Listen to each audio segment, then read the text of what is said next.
Hello, everyone, and welcome to the Lawrence Public Schools podcast, the number one podcast in the world about Lawrence Public Schools. Anyway, I'm your host, Andrew Bevan, and I'm here with my co-host, the interim superintendent, Dr. Janice Swift. We're going to bring in the new year by talking about everyone's favorite topic, inclement weather updates. Yes, very fun, I know. Please hold your applause for the end of the show. We'll be covering the new semester, and we'll also be talking about some important upcoming events as well.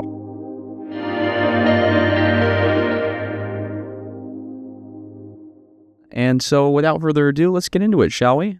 Thank you. It's great to be here with you, and what a great first full week back. And Andrew, we had really strong attendance every day in school, and our students seemed just so happy to be back, and we're all delighted to have started on 2025. It was almost like we were a plane delayed on the tarmac, and this week we have full liftoff, and how wonderful to see everyone back and productive in classrooms again. Oh, yeah.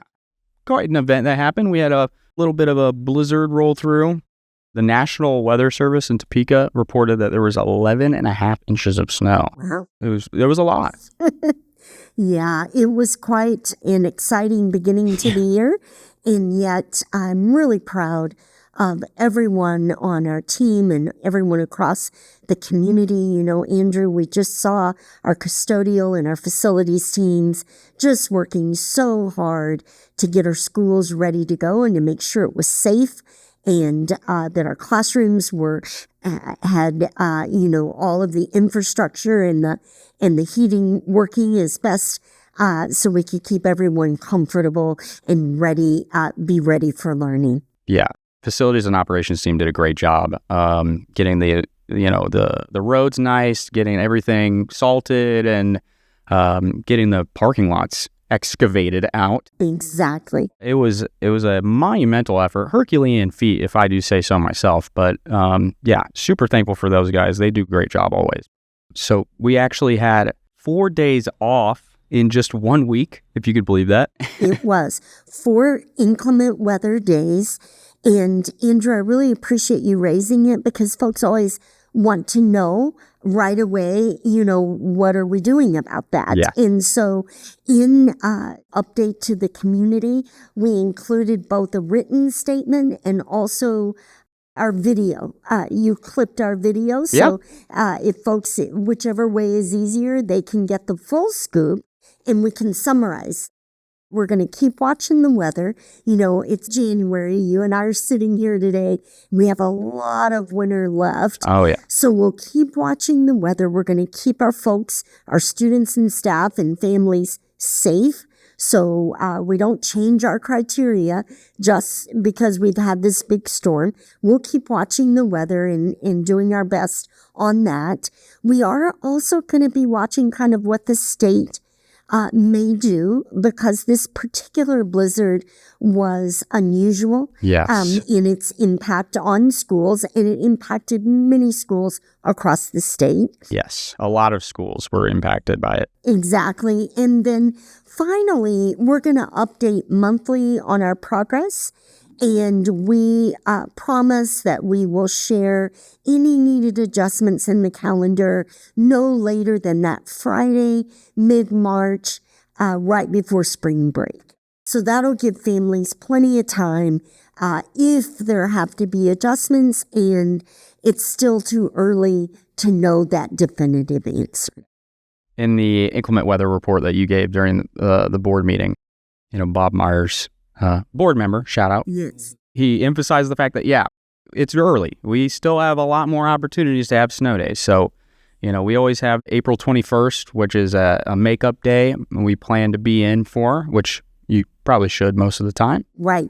That's what makeup days are for. So we're not making any announcements today, but it's just always wise to have that on the calendar and be prepared. We should always do that anyway. So we'll be thinking that way between now and mid-March, and we'll get it all settled out at least by that time. It's always good to have a plan Z, Exactly.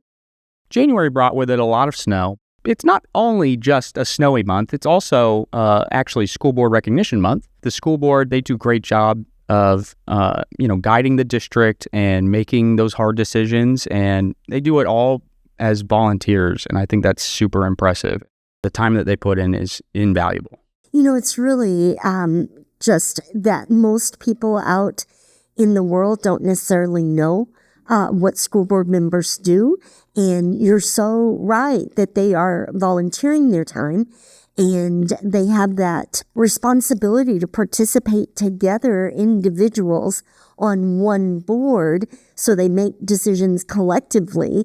And we just really appreciate, across the country, public officials, it's been hard times for public officials, and we appreciate that in Lawrence we have the gift of responsible and dedicated, committed board members. So I like January because it helps us to just remember that we should thank them.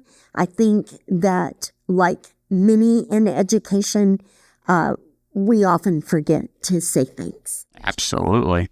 There's also, MLK Day. We celebrate that every year with an amazing, amazing event at the Leeds Center. And that's coming up on Thursday, January 23rd. Yes, indeed.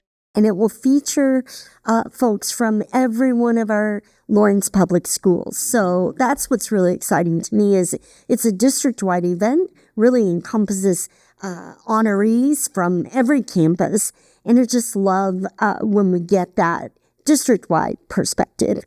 We also, you and I had the great honor of hanging out at a school-focused event this afternoon. We just came from Billy Mills Middle School, and wasn't that a great assembly to honor Dr. Martin Luther King Jr.? Yeah. Oh, yeah. They did a great job. And I love any opportunity to celebrate a man like Dr. King, and it kind of goes without saying the ideals that he stood for, he fought for, and he ultimately died for. Equality, justice, fairness, kindness. They're pillars of the American experience, or, at least they should be. I think it's important to remember history and the sacrifices that people went through to get to where we are today, and that we still have a lot of work to do. And no matter what, there's far more that connects us than what separates us. So. Exactly.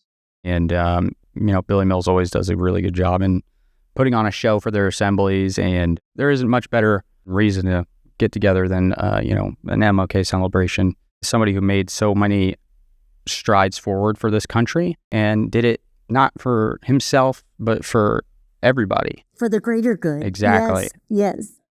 I just want to give a special shout out to Billy Mills and the way that teaching team and principal team organized that assembly. Did you notice, Andrew? So many students had active participatory roles. They opened with beautiful music, and continued through the assembly with poetry and readings, a special speaker, and it was just really a very special event. And as a former middle school practitioner, I just could tell that the teachers and the teams had really done that pre-learning. Yeah. That made it where the audience was just so kind and responsive and supportive of the performers. Great audience participation. And another piece that was a highlight was that the Lawrence High School vocalists came and sang along with the Billy Mills Middle School Choir, and such a big, rich sound. And poetry from, great Lawrencians of the past, like Langston Hughes. Exactly. It tugged on the heartstrings. Yes, it was just a beautiful event. As we're coming through January now, it's just really nice to see our all of our schools, new year, new habits. And you and I have been out and about, and it's nice to see that real focus on prioritizing the teaching and learning in the classroom, in setting aside that cell phone, so that the distractions are minimized. And I just want to give a shout out to everyone. I know it's a big shift and a change, but isn't it great to see folks doing such a good job? Our students, and I know it's an adjustment, but I just want to give them a shout out for the great job they're doing. Yeah, and for all the, participation with it and sticking through it and knowing that it's a work in progress. We're going to get better at it as we go along. And it's hard to remember because it's been so long. That was the last thing we talked about. Yes, it was. So, yeah, we got a lot of great comments and feedback about the new cell phone policy. And I just personally want to say thank you to everybody who shared their thoughts with us, whether they were supportive or critical. And I also want to encourage you to keep sharing your feedback, keep sharing your concerns, your comments, and I'll put ways to do that in the description so that we can keep doing the stuff you like and address those concerns wherever they may pop up. So thank you again. We appreciate it.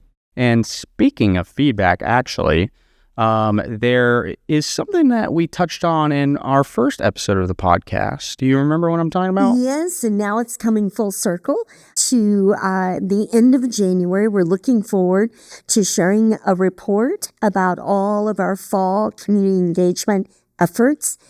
We really appreciate that our KU partners, Andrew, they took all of this data, and it was literally thousands of thoughts and ideas that they captured and really conducted an analysis on that data. And so coming up the end of January, we'll be sharing that community conversation report. And what's exciting to me is we're putting the touches on the report now is there are clear themes and patterns from among all of the folks that we heard from, both on the survey and face-to-face in all of the meetings. The amount of data is just mind-blowing. And, KU, they got some smart cookies over there, so... And just in case, as we come through January, and I understand there's another cold spell coming. Yes. Thankfully, it doesn't look like it has precipitation. I'm going to knock on something now, but it just looks like it's going to be really cold. But as we come through that time, Andrew, I just wonder if you could help our listeners with the Zen moment of some beautiful winter artwork in the show notes, and in particular, Colin and Serenity from Schwegler Elementary, 5th grade art students that we featured in our newsletter this week. And I'd love to just give a shout out. They explore their arts education under the guidance of their gifted art teacher, Aaron Martin. Yeah. And we're really fortunate in Lawrence Public Schools to have the quality performing arts that we have. And so as we move through January, February, March, we'll be highlighting those programs so that folks, as they're preparing for next school year, can begin to reflect on all the opportunities that are out there for our students. Yeah, and there's a lot out there. Be sure to, check out the Schwegler artwork. Grab yourself a hot cup of cocoa next to the fireplace and take a look at this art. It's amazing. I'm very excited to get through the rest of this semester and to talk more about the feedback that we'll get probably next time. I think that would be a great next episode, is really to go through the data and share out the summary of our themes and patterns. Yeah. Oh, yeah. Take a deep dive on that. That'll be fun. It will be.